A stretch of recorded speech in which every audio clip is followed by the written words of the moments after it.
சென்னை உள்ளிட்ட 5 மாவட்டங்களில் வடகிழக்கு பருவமழை முன்னெச்சரிக்கை பணிகளுக்கு 42 கோடி ரூபாய் நிதி ஒதுக்கீடு செய்து தமிழக நீர்வளத்துறை அரசாணை வெளியிட்டுள்ளது. தமிழகத்தின் வட மாவட்டங்களான சென்னை, திருவள்ளூர், காஞ்சிபுரம், செங்கல்பட்டு, கடலூர் மாவட்டங்கள் வடகிழக்கு பருவமழையால் வருடந்தோறும் அதிக அளவில் பாதிக்கப்படுகின்றன. இதனையொட்டி ஒவ்வொரு ஆண்டும் வடகிழக்கு பருவமழை முன்னெச்சரிக்கை பணிகளுக்கு நீர்வளத்துறைக்கு அரசு நிதி ஒதுக்கீடு செய்கிறது.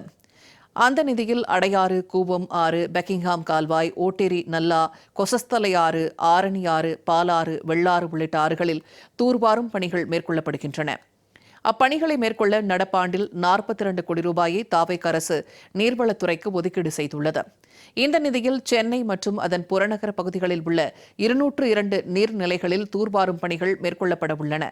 இதில் பெருநகர சென்னை பகுதியில் 76 பணிகள் 22 கோடியே 70 லட்சம் ரூபாயிலும், புறநகர் பகுதியில் 126 பணிகள் 19 கோடியே 30 லட்சம் ரூபாயிலும் மேற்கொள்ளப்பட உள்ளது.